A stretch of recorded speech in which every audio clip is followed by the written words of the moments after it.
Ronald Jones finished as running back 16 last year, 192 rush attempts, 978 yards, 7 touchdowns. Caught a few passes there, 28 receptions on 42 targets, 165 yards, 1 touchdown through the air, and just under a 7% target share. Guys, what are your thoughts on Ronald Jones? Ronald Jones was somebody last year that I had, and then I had drafted early Leonard Fournette.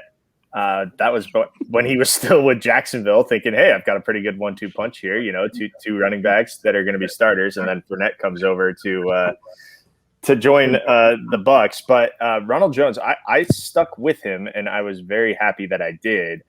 There were some weeks where it was like, is this going to be a Fournette week? Is this going to be a Jones week? It was a little interesting, but overall, Jones was a pretty solid player last year. Missed a couple games. The touchdown numbers were okay. Seven's good, but I would have liked to have seen those go up a little bit, and the 1,000-yard mark would have been nice. But I was a big fan of Ronald Jones last year, and going into this year, it's going to be tough because they do have Fournette, and it's just I don't know that I'm as confident in Ronald Jones this year with the addition of Fournette. I think I'm a little more gun shy towards him. So I like Ronald Jones in best ball because I don't have to worry about that situation.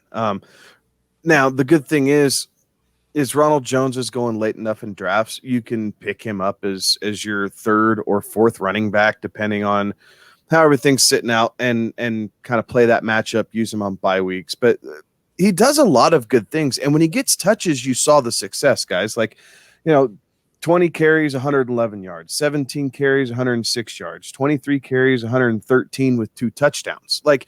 He had some very productive weeks, but then he had some weeks where the Bucs rode the hot hand and Fournette kind of got going a little bit, and 7 for 23, 3 for 9, another 7 for 23. And then obviously weeks 15 and 16, he had the injury. And so when you needed him most, right, and this is what scorns fantasy players, right, is when you need him most in your semifinals and finals, the guy's up on the shelf. And that's when the whole playoff Lenny legend started, as then they kind of carried it into that Super Bowl run. So Jones has some explosiveness. He hits the hole quickly. He's got a one cut and go ability that Leonard Fournette just doesn't have. They make a nice 1-2 combo. But I do think Jones is the guy that I would rather have over Leonard Fournette. And I think part of that is that explosive play ability, that if I'm going to roster a guy, kind of those middle rounds for a running back, I want some pop to him. I don't want just 3.5 yards in a cloud of dust.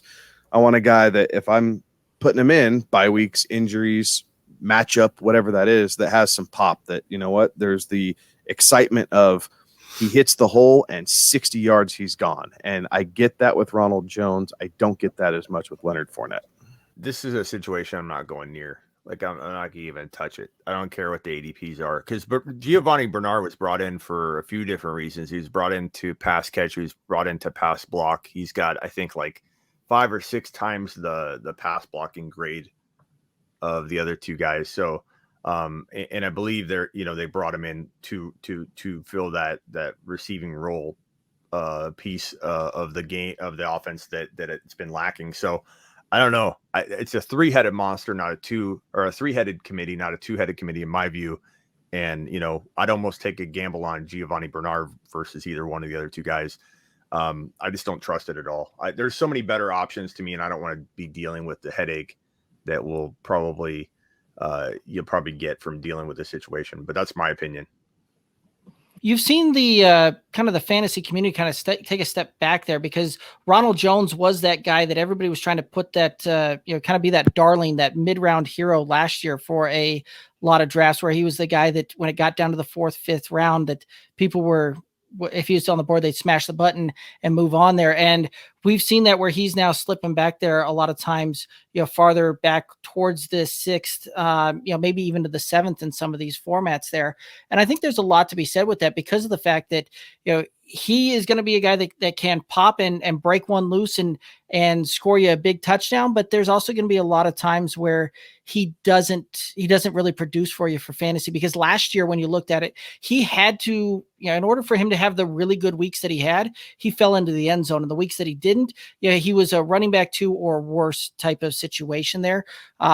There is some value there this year, just simply from the standpoint when you are drafting him, you could be drafting him as the 4th running back type of thing. But if he's my 3rd running back that I'm going to have to put on my roster, I'm going to pass on that one and not go there.